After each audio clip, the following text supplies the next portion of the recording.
All right, whenever you're set. Alright, in today's society, gum chewing is viewed as a bad habit. Well, that's not technically true. Today, I'll be talking to you about how gum and its inexpensiveness makes it easy for everybody to get gum wherever they're at. 2, why gum should be allowed to be chewed during school hours. And 3, the benefits of chewing gum. First off, gum can easily be attained from anywhere. Liquor stores, grocery stores, and even some schools sell gum. Gum comes in all shapes, sizes, and different flavor varieties. I know when I run out of gum, I go to my closest grocery store, get my favorite type of brand gum, which is 5 chewing gum.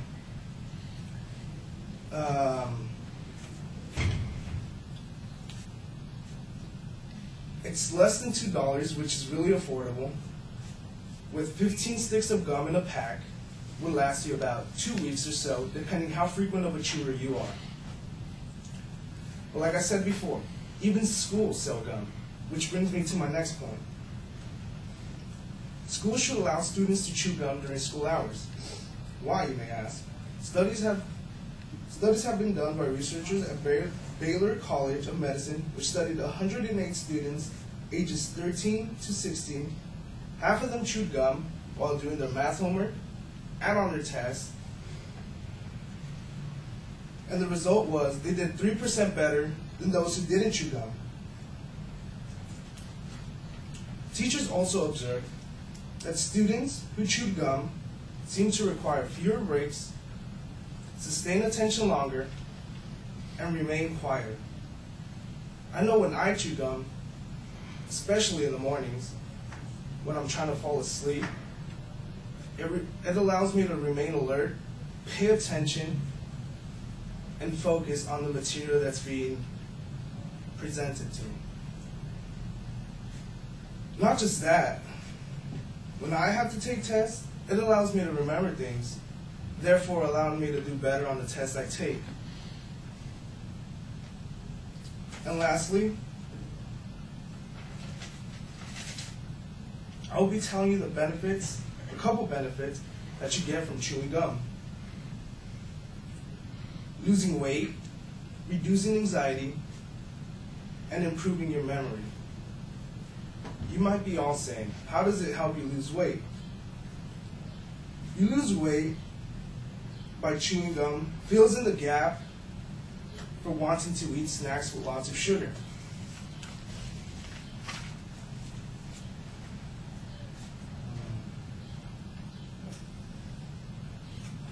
The act of chewing gum burns calories at the rate of 11 calories per hour, yet may seem slow, but the weight loss is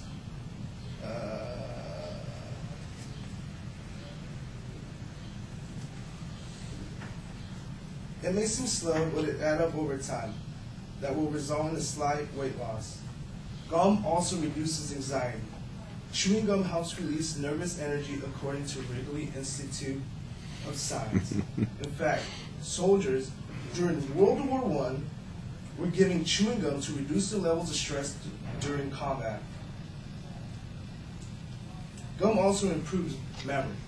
According to a British psychologist, a study on a person chewing gum showed better short and long memory test scores than when they didn't chew gum. I did not know this, that gum had these many benefits. All I thought gum was for to freshen your breath or to blow bubbles to distract yourself when you're bored. But now that I know this, I chew gum on a daily basis. So in conclusion, now that I have told you how gum and how its inexpensiveness allows you to basically get gum from anywhere you're at, why schools should allow gum to be chewed during school hours, and some of the benefits of chewing gum, I hope I have persuaded you into chewing gum on a daily basis. Thank you.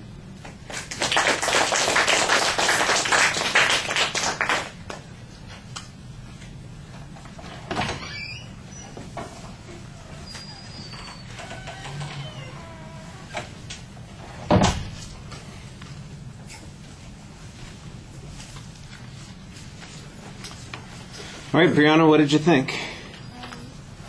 He projected his voice well. I think he did a good amount of research, finding reasons why chewing gum is beneficial. But he did have that one from Wrigley, which is like a gum company, which kind of makes it a little bit of a biased fact. He did have a couple of awkward pauses, and he might have been a little too short. He might have had like a little bit of nerves, but overall I thought it was a pretty informative, and I didn't know all those benefits, so it was a little persuasive. All right.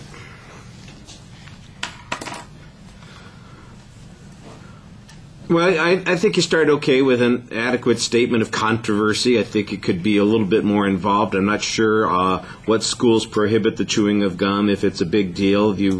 I'm not sure I've ever squawked at anybody except when they're in giving their speech. That's the only objection I have. When you're in class, I hear people smacking all the time, and I don't say anything about it. But when you're giving your speech, I have a little bit of an issue about it. But you could maybe build up that controversy a little bit. Tell us a story about how your teacher in the 3rd grade gave you a hard time about chewing gum, or made you put it on the end of your nose, for instance. You guys ever have that one, chewing gum, and as punishment, they made you stick it at the end of your nose and leave it there for class, that kind of thing.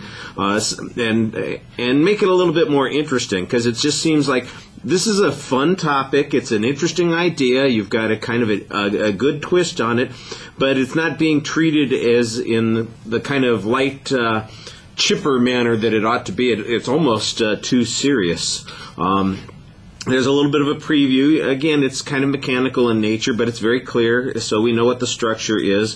One thing that's missing from your argument is an address of all of those reservation issues, those problems that people have about gum. I think that the vast majority of teachers probably wouldn't give a damn about the gum, or principals especially, if people would dispose of their gum appropriately. The main objection that I think most schools have is not that kids are chewing gum during class, but that they dispose of their gum in inappropriate manners. I don't want to encourage any of you to reach under your desk right now, but my guess would be all of you will have a few pieces of gum there that you will encounter. And if you walk out of class tonight, as you're walking across campus, look down on the ground and there'll be some spots there, and you'll go, what the hell is that? And 9 times out of 10, it's a piece of gum that's coagulated into the concrete. So you need to talk about those kinds of issues. How could we address that? I think you need a little bit more involvement, enthusiasm, lightness in your voice, and the pacing is part of the problem. You need to have a little bit of energy, a little bit of pep here that's going on, and you're being very deliberate about it. I liked the research that you did. I thought you had a couple of interesting points. I appreciate her comment about the Wrigley Institute. It is kind of funny. According to the Wrigley Institute, yes, in the Juicy Fruit School of Thought, and Double Bubble Institute for Science and the Public Interest, that kind of thing. But it's okay. The other studies that you cited were pretty good. The benefits seem a little bit thin, but they're personal benefits, and that's okay. Like I said, I think you need to do a little bit more in addressing some of the reservation issues. All right. Thank you.